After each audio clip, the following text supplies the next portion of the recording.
All right, so at least we'll capture all of Melissa.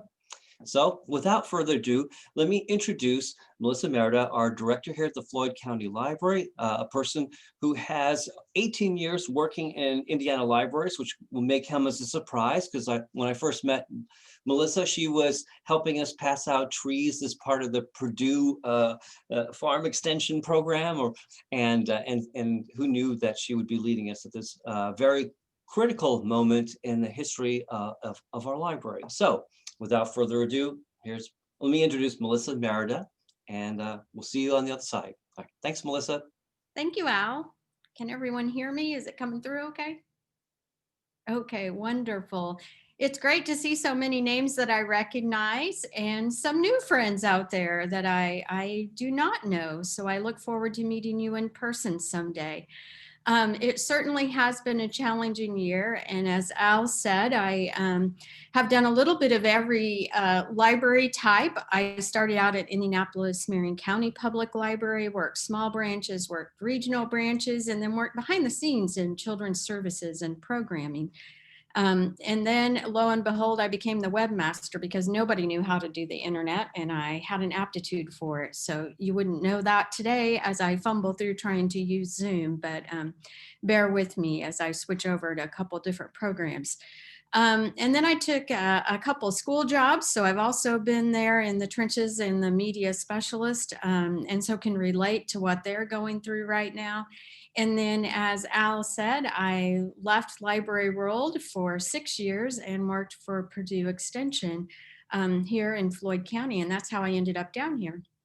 And the library board actually found out that I had a background in library services, and that's how I became the director here. So it's been quite a journey, but along the way, you learn everything that you need to learn, preparing you for such a time as this, I guess. So to speak. So we'll get on with it here. I wanted to, I have a few PowerPoints. I don't have a whole lot of photos and things to show you. I'm going to try to buzz through so there is time for questions because I know there are a lot of questions out there of why we do what we do and understanding the library and our services a little bit better. We have definitely started out, and as I chat, I'm going to try to share my screen and show you a couple slides. Al, it says that host disabled participant screen sharing. So I will just keep talking while we figure that out. The first thing that's a surprise to a lot of people, and I titled my presentation as Serving in Chaos. And I tell you why I did chaos. A long time ago, I went to a conference for mothers, working mothers, and the theme was chaos, can't have anyone over syndrome because you can't keep up. So I thought that kind of fit. That's what came to mind throughout COVID. We can't have anyone over. So how do we do business? How do we proceed forward? So we figured out very quickly how we could serve in that chaos and what our response was going to be to it. So we have three branches, just so everyone kind of gets up to speed. We have our central branch, which is 51,000 square feet. We have the Carnegie Center for Art and History, which became a branch about 23 years ago, became a department, and just about, I guess, 4 years ago became an official branch, which, yeah, raised the roof. And the wonderful thing about us becoming an official branch is that all the reporting and the figures and the finances, there's a little bit more opportunity for us to get more funding for the Carnegie Center and for the library as a whole, and to really acknowledge them and bring them in as more than just a department, but a branch of us, because what they do is very important. We're very proud that we have that partnership with Carnegie as well, too. And then in 2018, we opened the Galena Digital Branch, which was the first of its kind in the state. You can have access to anything in our collection, and we have it out there within 24 to 48 hours. And also all of our digital resources are available there as well. The Central Library is currently back open, and Carnegie Center is open as well. Galena remains closed because it's only 12,000 square feet. The upstairs is not open to the public due to the steepness of the stairway. But they are doing a fabulous job with curbside services. There are some government groups meeting in there in the evening when no one else is in there, and we're happy to provide that service to them as well. To just give you an idea of, we thought in the beginning, and this was a quote that was in the newspaper from me, that we thought that deciding to shut down was our biggest decision. And little did we know that was only the beginning of many difficult decisions. And part of the reason it was very difficult to decide to do that, and these statistics show, is we have a huge amount of door traffic. This is the end of 2019, so we had 185,000 over that walk through our doors last year for services, for direct services. The Carnegie Center saw 16,000, as well as Galena saw almost 17,000. So shutting our doors is a big decision, especially in winter. We are a very large social service. We have a lot of opportunities to be social service, but we certainly are a warm place in the winter and a cool place in the summer for many of our community members.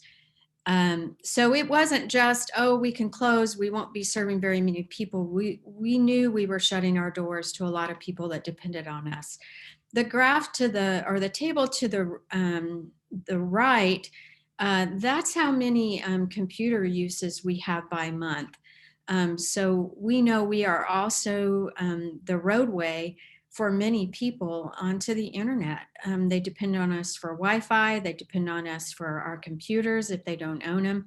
So that's month by month how many people are dependent on our computers. So imagine if your resource for getting online and doing business, or filing for unemployment, or filing for services of any kind, or just connecting with your family members, it really is a big deal if we remove that service availability to our public.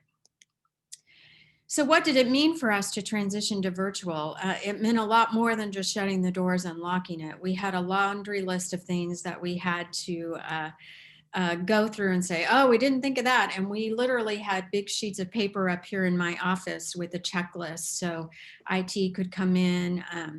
Abby from collection development was a huge person that a lot of the load fell on her shoulders because of all the databases and giving people access outside of the library, of thinking about what do we do for due dates. We didn't want people to be getting out and bringing their books in when there was a stay-at-home order. Our lock boxes didn't even all lock, so how are we going to make them lock down so people couldn't put things in it? And we do use a collection service for long overdues to try to get those materials back. We had to stop that, extending holds. And there was just a whole list of things. What do we do about this? So a lot of things we were very fortunate. We were already moving forward on creating an online borrower's card so that people who didn't have a library card but heard about our virtual services could still participate. We were able to just extend those cards for a longer time period and make that available, casting the net a little bit wider than we had ever done before. We wanted to make sure that all the equipment and everything in the library, it was still functioning, and that we had a rotating schedule of who was going to come in and check on things. As well as we have 55 staff. We're down to about 50 right now because we've had a few retirements and a few leave us to do either take care of their children or take jobs that were a little bit more adjustable with everything that's going on with COVID. But that list, I won't go through them all, but one of the biggest things is public libraries did not have pandemic policies. What do you do in a pandemic? Are we going to pay staff? We had to write resolutions to be able to do that. What do you do with the vacation time? So there were a lot of administrative things as well that we kind of all had to ramble. So it was a little bit stressful few weeks there as we figured out how do you shut down an operation with 3 buildings and 55 employees.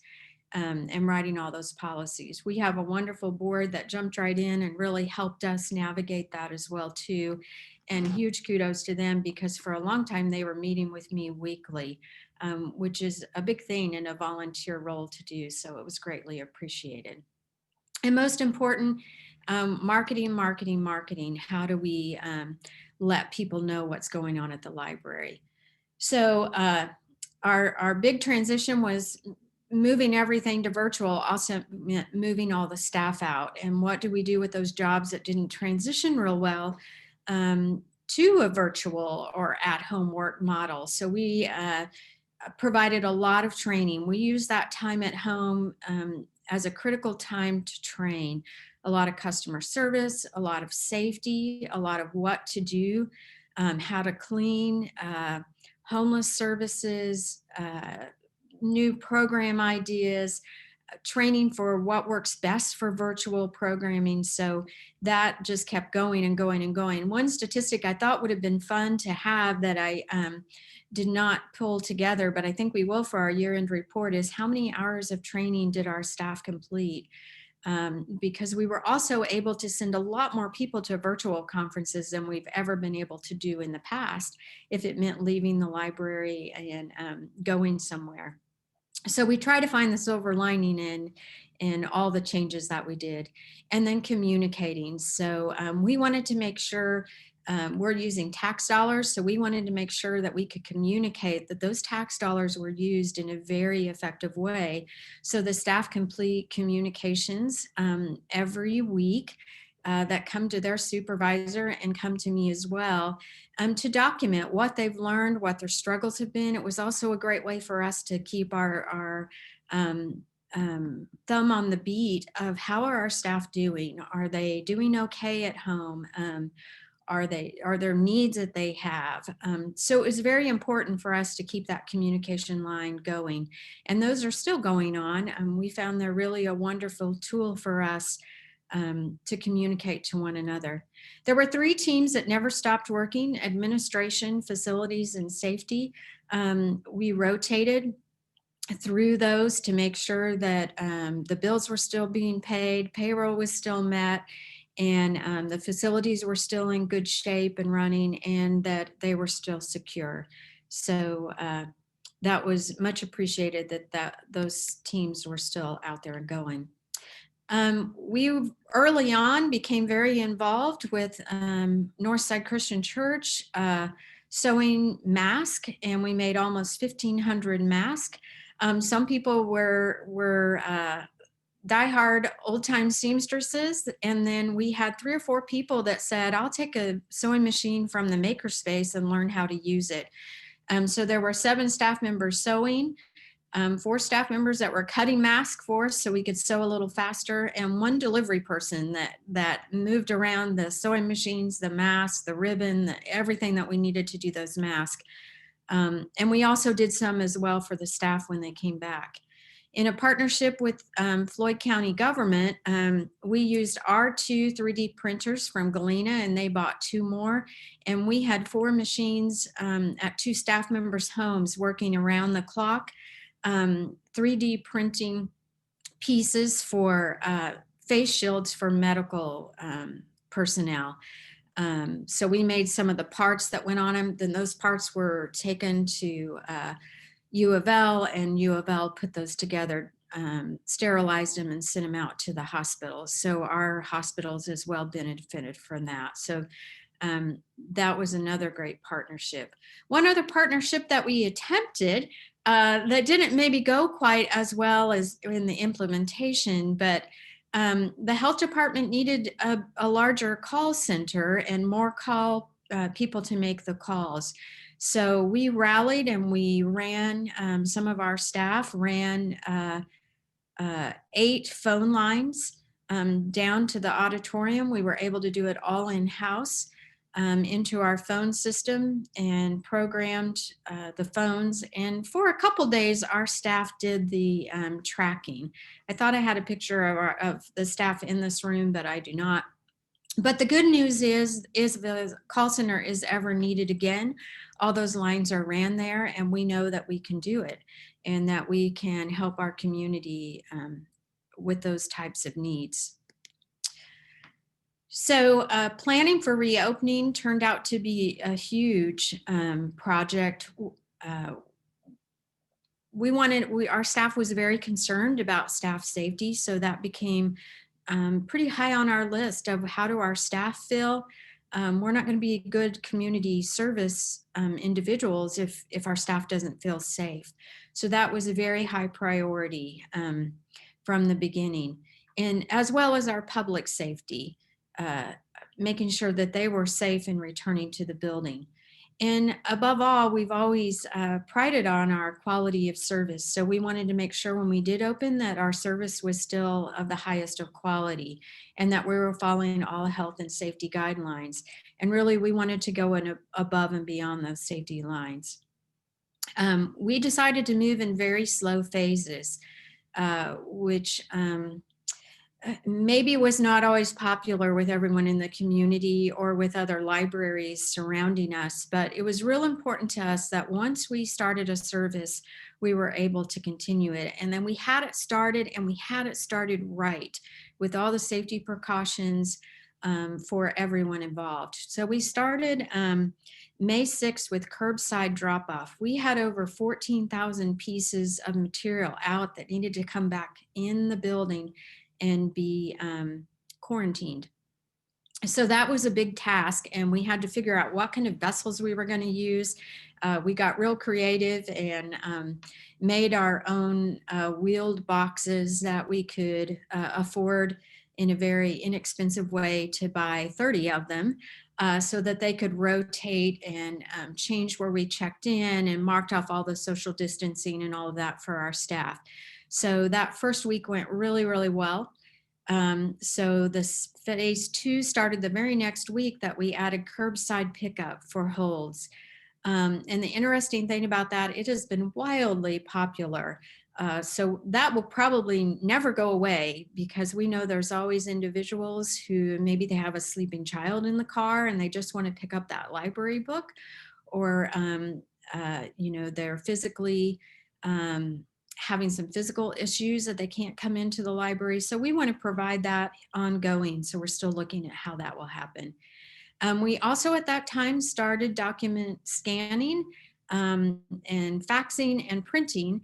And we did make the decision to do that for free for individuals so that we wouldn't have to exchange money. And that's been a wonderful service. And we found out it really hasn't been that expensive. People have given what we said is it was by donations if you wanted to make a donations, and the people who are giving far more than what their copies cost are covering those that expense in a large way for us. And then the remainder of the expense has not been that much at all.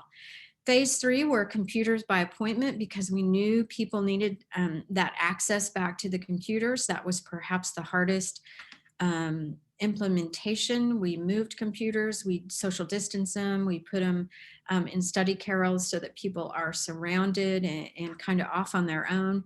And we have a portable laptop set up, and the staff learned how to use team viewers so they can help and assist patrons without having to go up and stand closer than 6 feet to the patrons.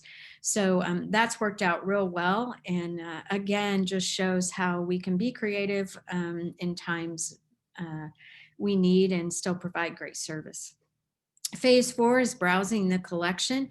We had a lot of requests for that. That was perhaps the hardest phase to get to, because there's so many touch points when you allow people to go back in the collection. So that's really, unfortunately, pretty much browse at your own risk, because there's no way to follow someone and clean everything after they've been through, kind of like when you go to the grocery store. So, but that's been well received. One of the amazing programs that we started in Abby, again, in collection development, came up with grab bags because we were having trouble with the amount of holds that were coming through, being able to pull all them. So you can go online and you can fill out a form and say what author you like, or style you like, or genre you like, and we'll pull a collection of books according to the questionnaire that you answered, and those grab bags are ready for you at curbside. So that's been extremely popular and well appreciated, and it's expanded people's reading list as they're introduced to new authors and new titles. So just a little background on how do we approach summer. Summer is huge for us. So how do we do that? We started Insta Library in 2017. And that was an idea of how do we reach the children in the community that are unreached and in areas where we knew we weren't reaching into demographically. And that first year we gave out 471 bags and over 2,000 books. In 2018, that grew. We decided to do 2 sites per day, and the amount of books given out were 3,456. Now, these books came back to us, and they were through donations, through Friends of the Library, through the Rotary Club, through individuals just providing support and gift funds with that, and some of the library general funds. And those books came back in those little bags, as well as doing some activities. By 2019, we had increased to 77 sites that we visited during the day. So when we got to 2020, we did not want that program to die, as well as our community festivals and fairs throughout the year. So how do we still connect with people and still make sure that literature is in the hands of children, that summer reading continues, that we are meeting the needs? So we launched in the spring a spring reading program just to see how we could do it by mailing all the prizes and materials to the youth. And we had over 700 children and adults participate and read with us on the spring reading. So we knew from that that it was going to be a big job to do 2020, but that we could do it. And not miss that opportunity to encourage families to read. We had also been a summer lunch distribution site here at Central. So how could we still continue that? And it turned out we could not continue summer lunch distribution as the school system transitioned to on-site lunch distributions from the schools. So we did, we went to summer lunch distribution. We had about 6 staff that were dedicated to make sure that happened, and Brenda Kennedy Snyder took the lead on that. And we decided to take a leap of faith, so to speak, and we gave out all of our Insta Library books. So every child that went through summer lunch got a free book that they got to keep in a disposable bag. And so every child that came through, they would ask as they were getting their lunch, every child in the car what their age level was, and they got a free book. And we gave out over 3,000 books, along with art and science activity kits. From Carnegie. Carnegie made the art kits, we made some science kits. So we made sure that our summer connection with those families still remained in place. So much appreciated to those staff members that said, we're not going to let this die, we're going to keep going. And as it turned out, as I'll get to here in a moment, our funding turned out fine. We were able to repurchase through a special sales program through Scholastic the books for next year. We also used a lot of donated books from Friends of the Library that they had to stop their book sales, and so we just used all the children's books that had been donated there as well too. So we were able to make a lot of children and families happy this summer. I think this slide got in here twice. We still remain doing virtual cultural, that's a hard one to say, virtual cultural pass program, both here as allowing people to sign up for it and the Carnegie Center as being a location they could visit. We also did we had just gotten a Caesars grant to start lynda.com. So we were very excited that that was able to go live right before, right before we closed. So that allowed a lot of online learning for individuals. We created community crates that went out to nursing homes, to a lot of public sites where people could just pick up a free book and be able to read. We also had carts of books up until just recently out on the front porch, which were also community freebies that people could come. And we saw the Y walk children over and take books off of those carts, and a lot of individuals made use of that. We're still working on a program called Companion Calls. We're hoping to get that going here yet in the Christmas season. Just we know there are a lot of lonely people that live alone and maybe just need a friendly voice to say, hey, the library is thinking of you. Is there anything you'd like us to provide to you as far as books or reading material, or help you get online with some of our online resources? And if nothing else, just to say we're thinking of you. So we're still working on launching that program in the very near future. And we're back to there. Let's see, I'm going to change my screen for just a moment. And before I bring up this next slide, I'll read what we're going to continue. Okay, I'll answer that here in a moment.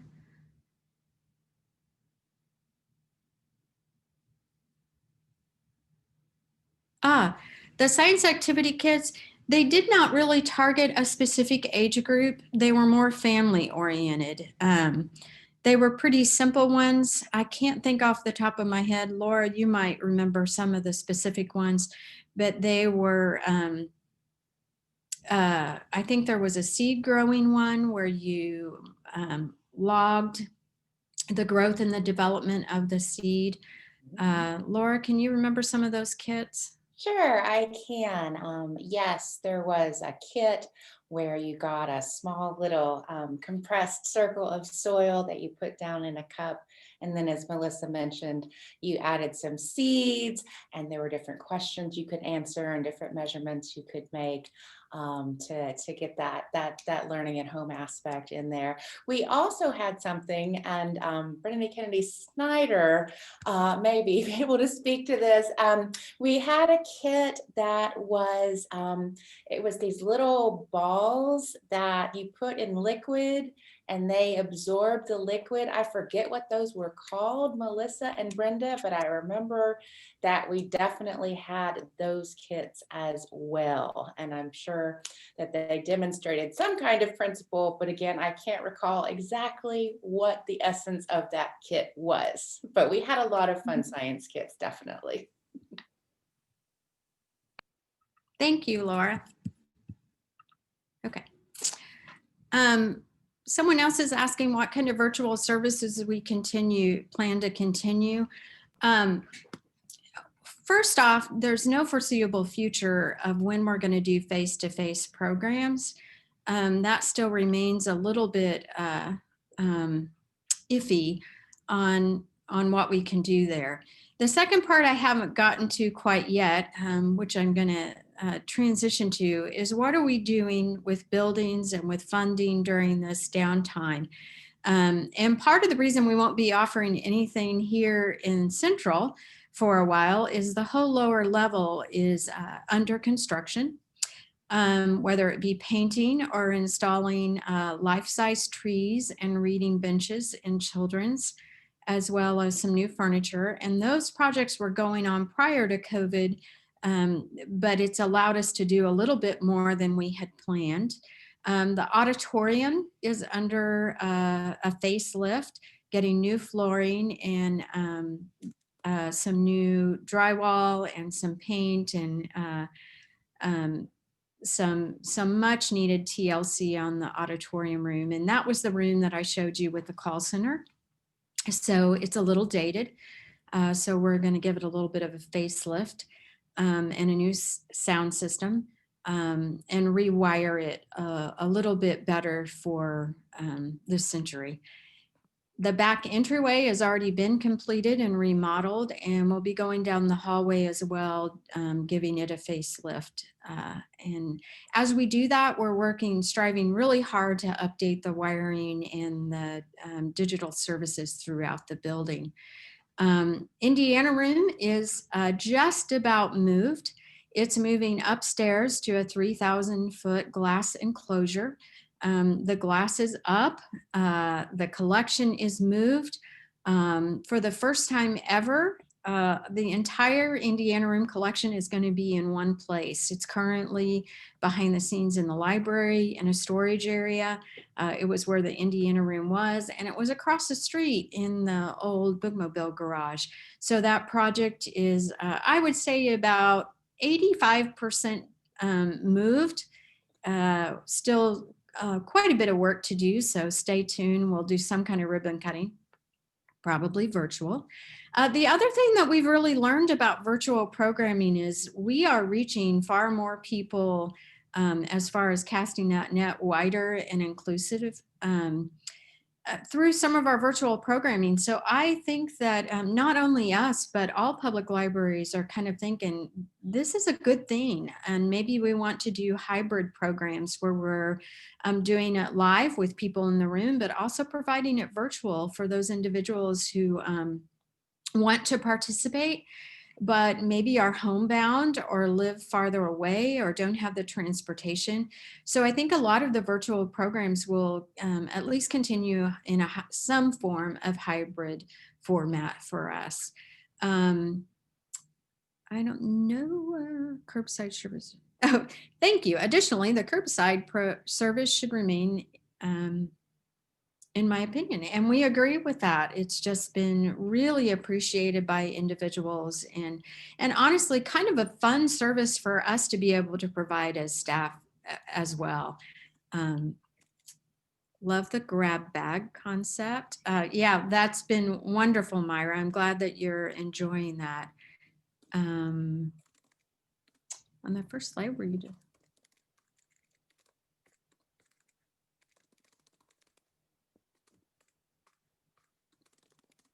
Oh, thank you.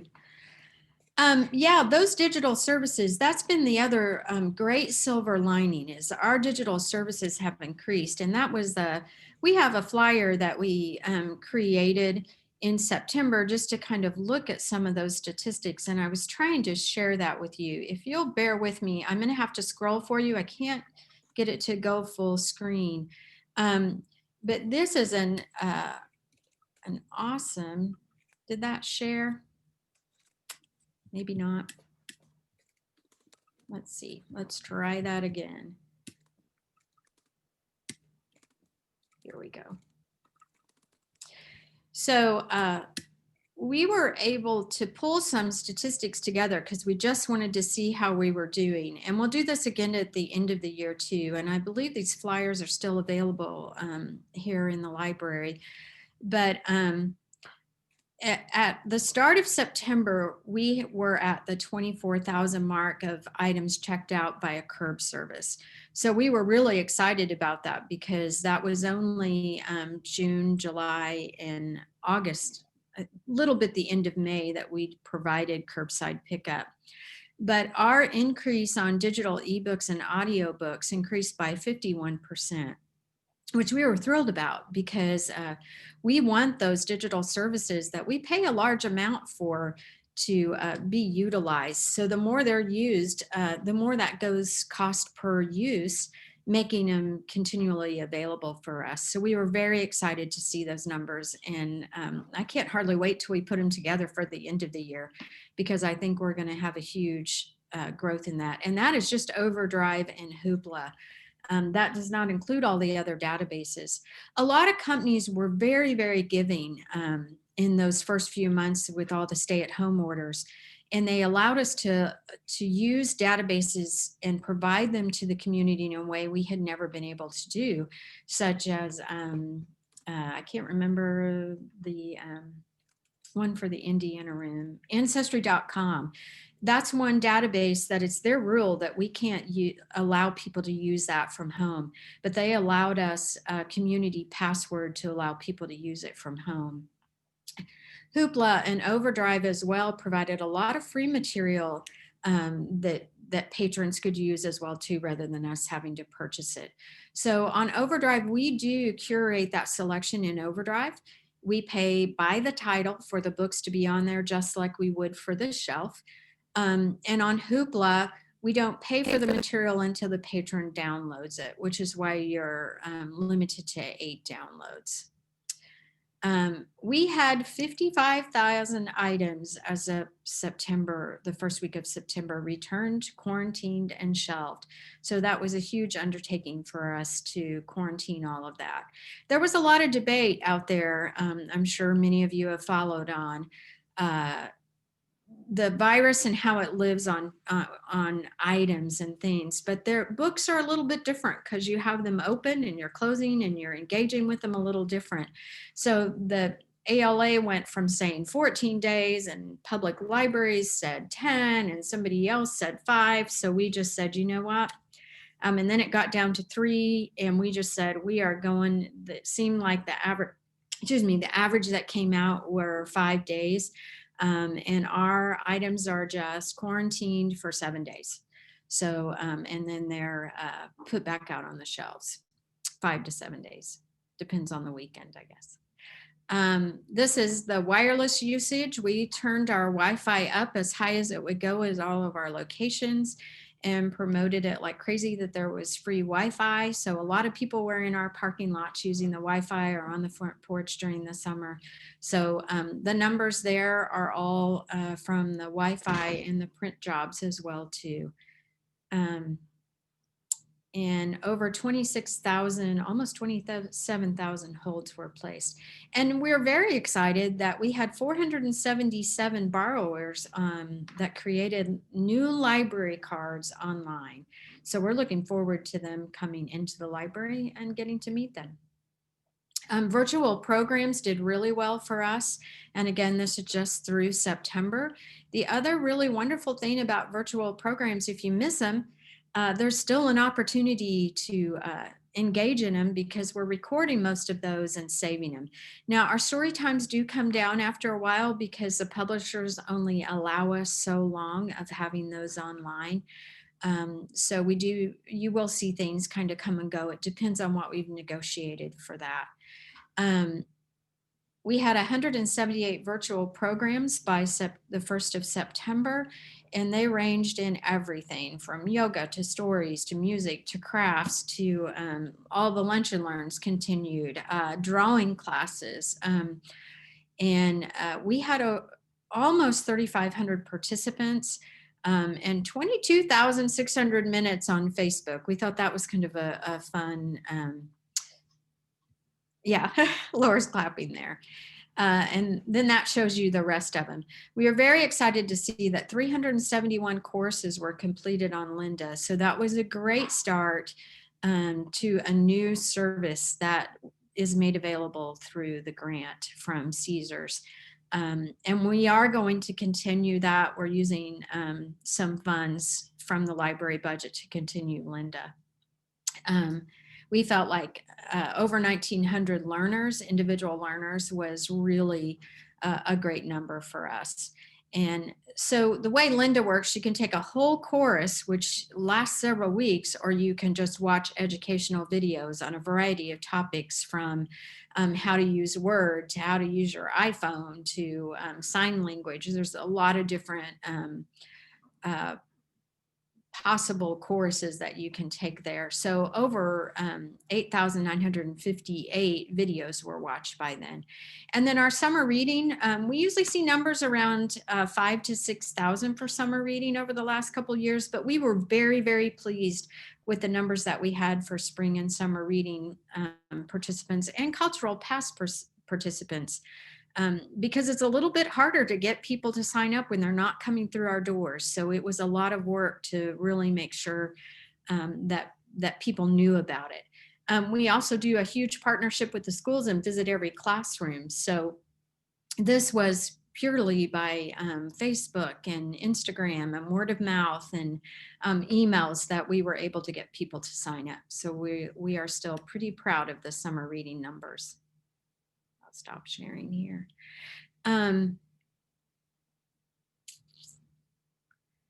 Let's see, I'm going to look at questions real quick to make sure we can. Oh, has the pandemic caused us to rethink the Indiana room materials? That's a really good question, Al. Because normally in the Indiana room, those are non-circulating, so you touch them and you put them back on the shelf, but I'm glad you brought that up. We haven't opened the Indiana room, but we will need to do some quarantining on the Indiana material once it's used.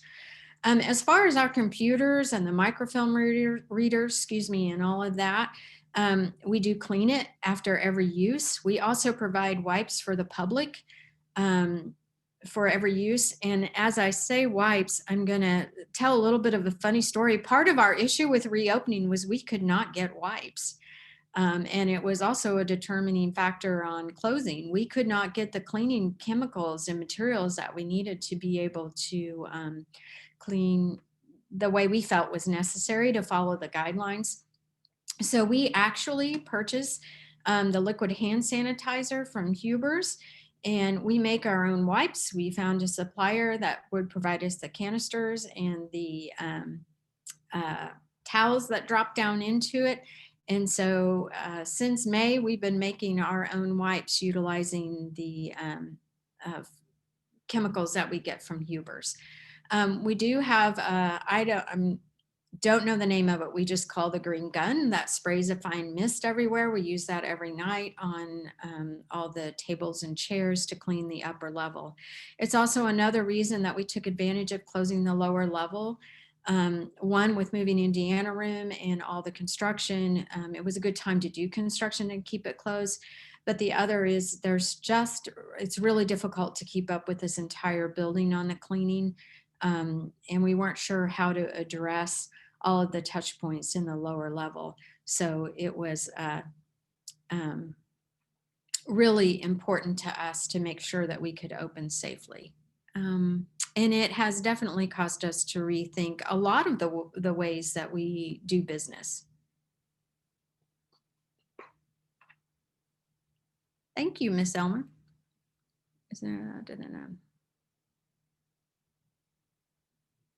Okay.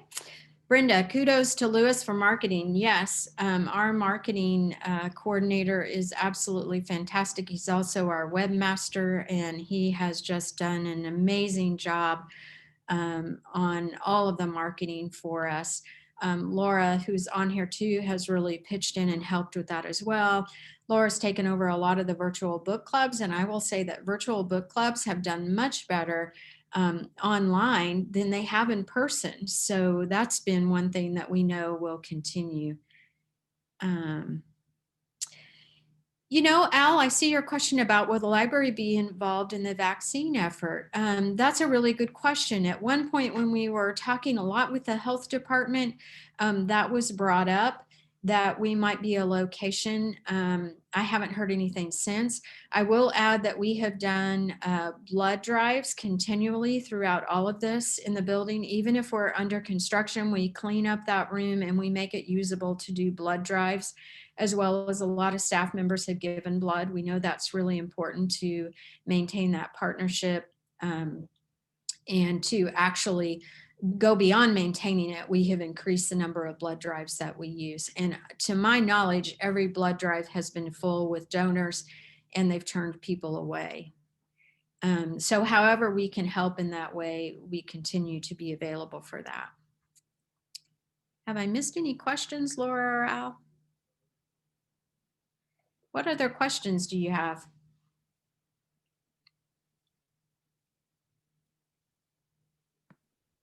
Yes, I don't actually have a question, but of course we invite someone, as Al said earlier.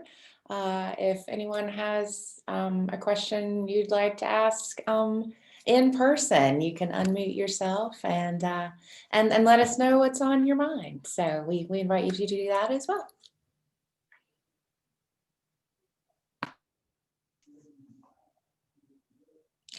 Wow, no questions? Melissa, this is Ed Clear. Hi, Ed. How are you? I'm great. How are you? I'm well, thanks. A great presentation. Thank you for everything you and your team have been doing and continue to do to make the library accessible and to carry out all the all the great work that that you all do on an ongoing basis. You alluded earlier to some of the other roles that the library plays in terms of being a place for people to get warm or to stay cool, including obviously lots of homeless people. Can you talk about the challenges of serving homeless people, including new challenges resulting from the pandemic, and what partnerships you have? Do the city and county help? Do you have partnerships with other community organizations, and what kinds of partnerships are you looking for? What do you need to serve that population? Ed, that's a great question. We are continually looking for newer ways to connect and to connect with the community and to connect with not only the homeless population, but just those in great dire need as well too. Um, we do provide some care kits if they need them here at the library that we create and give out as needed. Um, we mostly just try to make it a place of acceptance for them and to try to help them gain some computer skills, encourage them to take some of the free classes that we offer. COVID has been a real challenge because a lot of, we call them our regulars, who come on a daily basis to use the computers. Um, it was a long time before we saw them back, and some of them we still have not seen back. So we're not sure what happened to them through all of this. And that's perhaps one of the most distressful, is because we stopped seeing some of the people that we normally saw on a daily basis. Our staff are all trained and continually in how to deal with various social issues and how to approach. We have a board member who's very involved in a system of care. And we've also worked on trying to create some resources and some awareness we've really got to come together as a community and find one way to communicate where we can direct people for services, whether it's a family that needs temporary housing or a family that's struggling with food or needs one hot meal. Where can we send them and know that those services are really there on that particular day? Because for us, the last thing we want to do is send them across town and then find out that that particular location no longer does the services. So right before COVID, we were working very diligently with a couple different organizations to try to create that communication vehicle. One thing that I think that is often misunderstood of those who are struggling with limited resources is we see them out in public with a cell phone and we say, oh, they can afford a cell phone. But really, there may not be service on that phone. It may be a phone that they come to use the Wi-Fi somewhere to text or to communicate. So we really try not to judge that because they have a cell phone, they have the means to provide for themselves, because they'll come in here and use the Wi-Fi for an extended amount of time to make calls or to text or to use the internet.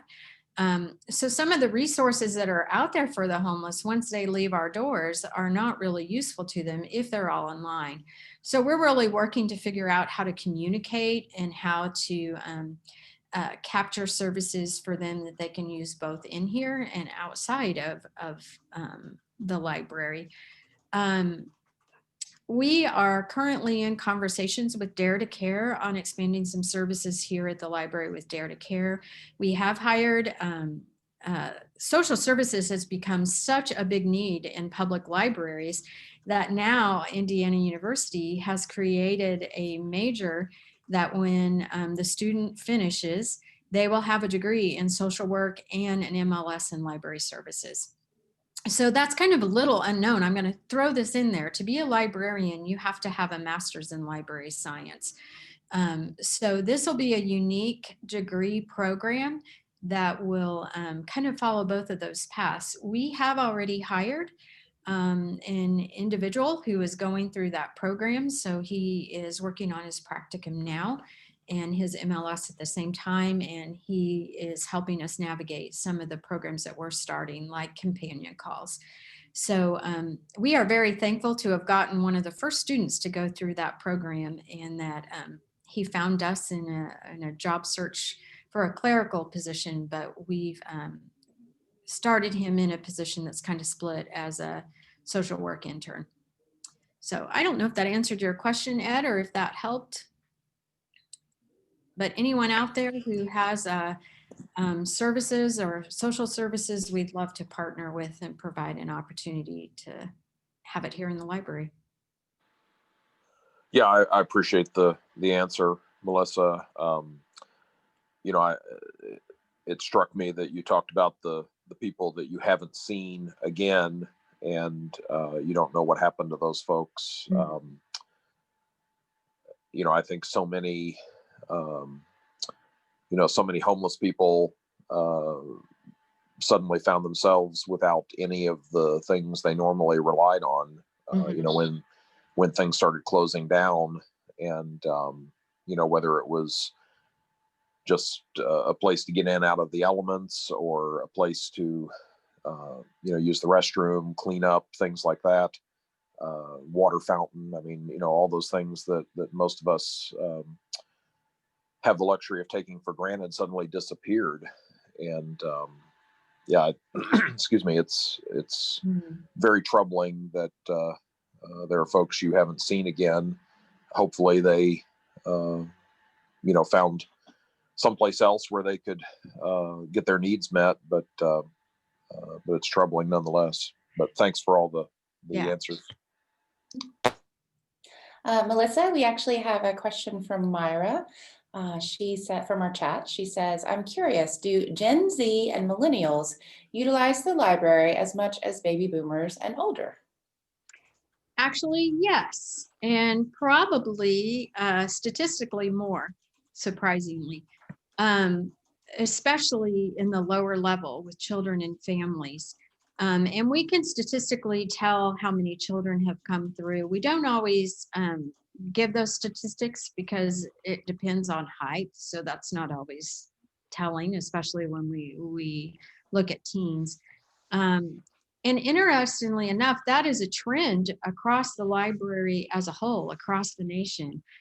Your Gen Zs and your millennials are much more library usage, just because of, well, I'm not really sure, because they like the community, they like the Wi-Fi and the atmosphere of the library, and are very, very supportive. Now, on the flip side, I would say a great amount of our programming, especially for adults, are more the baby boomers for adult programming. Although we do a lot of family programming to bring in the whole family, because we want to see the family as a unit utilizing programs and reading together, and the importance of literature, because we know that a child will read if they see adults reading, that's the best example that you can give to them. But also, we have really strived to not only just be known for books and reading. We really want people to know this is a safe community place. It's a place to learn not only about reading, but to expand your knowledge of culture, of music, of neighbors and how they think maybe differently, and to get better understanding. So we really strive to be that place that people come to kind of explore their ideas and their backgrounds together, and a safe place as well too. So one thing I didn't include in my presentation, which I wish that I would have, and I don't even have a picture of it, Laura, is our new mural. you know, when all the social justice and unrest came about, everyone wanted to know what our statement was. Everybody wanted to know what we were going to present, what we were going to say. And, you know, I really had a hard time saying, well, there's this one statement, this will make it all better, because we all know those statements don't make it all better. And the library is already known as a place for everyone. So we had done some work in the Carnegie Center with an artist, Jalen Stewart, and she was actually the Lunch and Learn last month. You guys probably, some of you may have even tuned in for that. And we invited her to paint a mural on the side of a building that needed painted, which is the book sale building. And I've had a lot of questions. Yes, the red on the buildings will go away. They're getting painted next spring. But the mural is just beautiful. And we really wanted it to promote all the things that the library does now. Books and media and digital learning and music and art and expression. And so each one of those 5 panels depicts a different service that the library provides, because we want everyone to know they're welcome here, and that this is the place to come to search your own ideas and to learn about others. So. Oh, and Al said that Jalen's talk from last Lunch and Learn was recorded and is available. Thank you, Don. We think it's pretty fabulous too, and we were thrilled to have Jalen be a part of that. There is a plan to put a little garden in front of it, a rock garden with some seating, so that we have an outdoor reading area too. Melissa, I can share my screen for a moment with a photo of the mural if we have time. I was able to pull that up real quick. Okay, Go I for was it. reading the questions. I'm sorry. Oh, sure. All right, so yeah, so this is Laura, and I just was able to jump on here real quick and present the photo of the completed mural by Jalen Stewart at the annex building of the Floyd County Library. And as Al said, this is available on the Carnegie Center's YouTube channel. So search for Carnegie Center on YouTube, find the channel, and we do have Jalen's Lunch and Learn program available there, as Al mentioned. So we invite you to check that out if you weren't here for the live presentation, or even check it out again if you were with us that day. So thanks. I'll answer a couple questions real quick. I know everyone's eager to get off, but Don, give us a call about the Kindle, because they have changed some of their formatting, and if you call, someone can help you with that. But you're right, it isn't as friendly as it used to be. Al asked if people have failed to comply with the mask mandate. Not really. We've just had a couple, and they've been understanding. And we actually required masks before it was a community or a state mandate. Let's see. I'm answering these questions. Did I miss anybody else? Happy birthday. Thank you. So if anyone has any questions or anything you would like to know that I didn't go over, of course, there's a lot more as far as budget and kind of what we've been doing in this time. I'm happy to answer any questions. We just continue to want to serve the community and strive. Oh, I know one question. I haven't heard anything about Georgetown, but we did submit a proposal for the old bank of having a digital library at the old bank. We responded to the RFP and we have not heard anything back. So someday, somehow, we're going to have a branch out in Georgetown.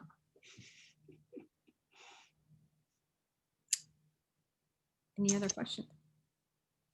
All right. Well, thank you, Al, for letting me have this opportunity. And it was great to be able to share with all of you kind of how we've approached this and how we've grown despite the chaos, I think. It's been one for literally the record books, the history books, right? I mean, we're the least useful thing I have is my 2020 planner. Yes. Yeah. A So planner at all is completely useless this year. I'm thinking, do I want one for 2021, but anyway, thank you so much for You're being our end of the year guest and letting folks know where the library is and where we're moving forward. And we're so excited to really be on the cusp of things. And it's interesting to rethink what we do as essential services too, and how much we're at risk too in our everyday lives here as well. So everyone's please stay safe and well and have a great holiday. We'll catch you in 2021, but of course we'll have things to do at the library and at the Carnegie Center and at the Galena Branch before the end of the year. So again, thank you all for joining us, and this has been recorded, so anybody who wanted to come and couldn't, you can catch it there. All right, everybody. Thank you, everyone. Good to see your faces. And we appreciate you hanging with us. Okay, I'm going to end the program now, and you guys have a wonderful lunch. Okay, bye-bye. Bye. Thank you all. Bye-bye. Bye-bye, everybody.